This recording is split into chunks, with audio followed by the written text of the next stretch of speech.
নমস্কার বন্ধুরা, আমি শ্রেয়া। আজ আপনাদেরকে আরেকটি নতুন ভিডিওতে স্বাগত জানাই। আজ চলে এসেছি একটি ইউনিক রেসিপি নিয়ে, নিরামিষ মাছের কালিয়া।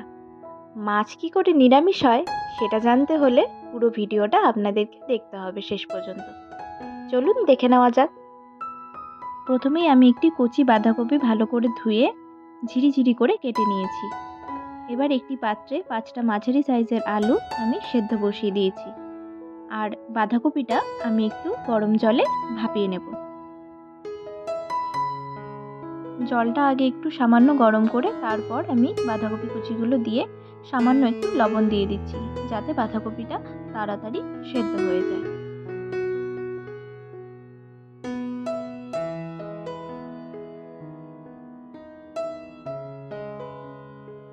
এবার আমি কয়েক টুকরো আদা আর 4-5টা লঙ্কা ভালো করে মিক্সিতে পেস্ট করে নেব।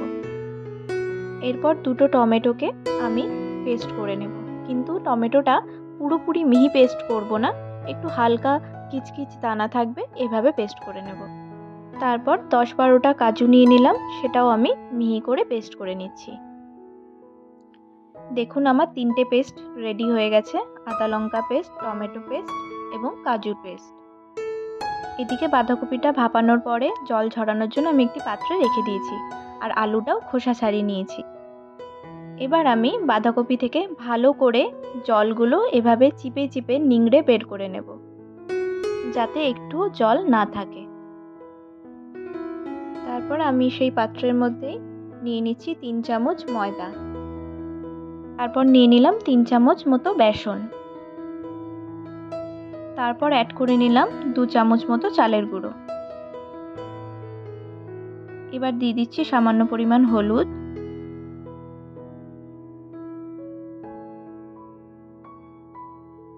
লাল লঙ্কার গুঁড়ো,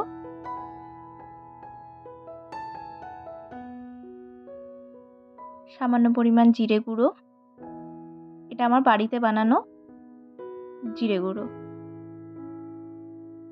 ধনে গুঁড়ো,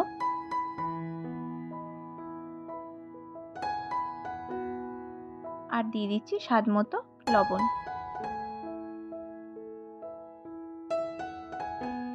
এবার আমি ভালো করে মিক্সচারটা মেখে নেব। আলুগুলো যেন একটুও দানা দানা না থাকে সেটা কিন্তু লক্ষ্য রাখতে হবে। একদম মিহি করে সুন্দর করে চেপে চেপে মেখে নিতে হবে। দেখুন আমি যেভাবে মেখে নিয়েছি ঠিক সেভাবে তৈরি করে নিতে হবে মিশ্রণটি।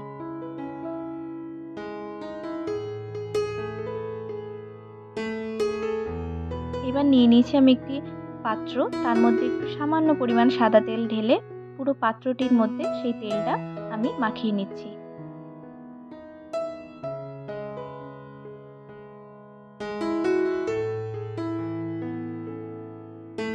এবার আমি 2 হাতে একটু সামান্য তেল মাখিয়ে নিলাম, নিয়ে মিশ্রণটি থেকে একটু সামান্য অংশ তুলে এভাবে হাতের সাহায্যে প্রথমে গোল করে নিলাম।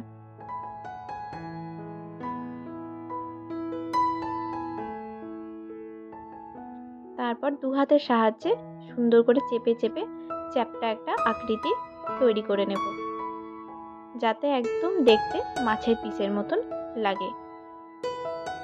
দেখুন ঠিক এভাবেই কিন্তু তৈরি করে নিতে হবে। এবার সেই পাত্রের মধ্যে মিশ্রণটি রেখে এভাবে মাঝখানে আঙুল দিয়ে ফুটো করে নিতে হবে।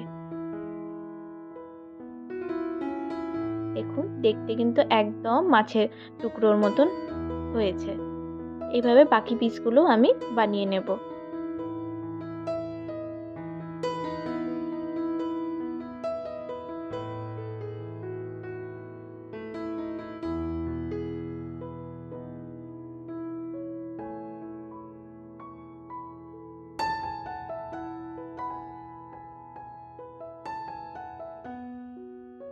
সবগুলো পিস আমার বানানো হয়ে গেছে। এবার কড়াইতে তেল গরম করে আমি এই পিসগুলো ভেজে নেব। এবার আমি গ্যাস জ্বালিয়ে কড়াইটা গরম করে নেব প্রথমে, তারপর আমি সাদা তেল দেব। পুরো রান্নাটাই কিন্তু আমি সাদা তেলে করব। এবার তেল গরম হয়ে এলে নিরামিষ মাছের পিসগুলো আমি ছেড়ে দেব। 2 পিস করেই ভেজে নেব, কারণ বেশি একবারে দিয়ে ফেললে ভেঙে যাওয়ার চান্স থাকতে পারে। একটা পিঠ একটু লাল লাল করে ভাজা হয়ে গেলে উল্টে দেব। আর এটা মনে রাখবেন, এই মিক্সচারটি থেকে কিন্তু বেশি মোটা করে এই পিসগুলো বানাবেন না, তাহলে ভেতরটা ভাজার সময় কিন্তু কাঁচা থেকে যেতে পারে। তাই অল্প করে মিশ্রণ নিয়ে তৈরি করবে, যাতে ভেতরটা সুন্দরভাবে ভাজা হয়ে যায়। সেম প্রসেসে আমি বাকি পিসগুলো সব দেখুন ভেজে নিয়েছি। এবার কালিয়ার গ্রেভিটা তৈরি করে নেব।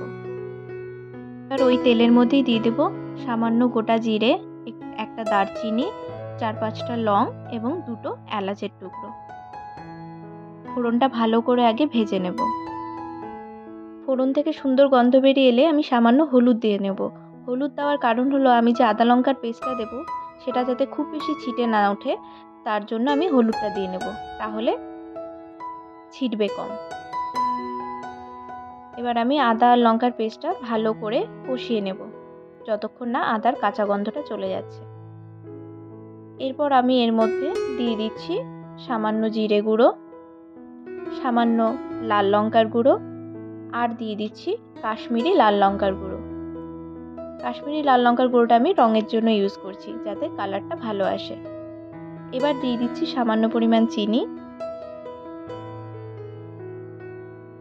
আর দিয়ে দিচ্ছি স্বাদ মতো লবণ।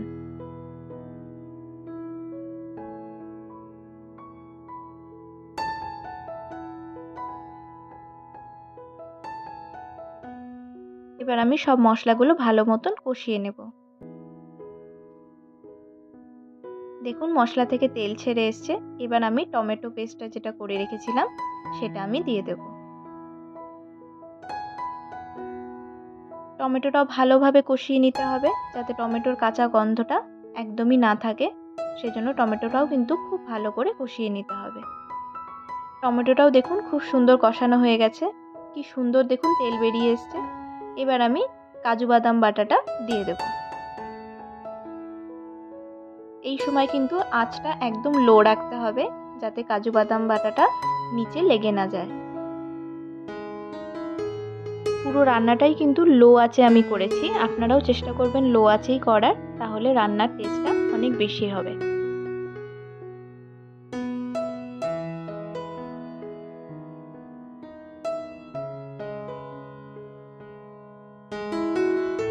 তো মশলাটাই কিন্তু ভালোভাবে কষানো হয়ে গেছে। এবার কাজু বাদাম বেটে রেখেছিলাম যে জারে, সেই জারটা ধুয়ে একটু জল দিয়ে নেব।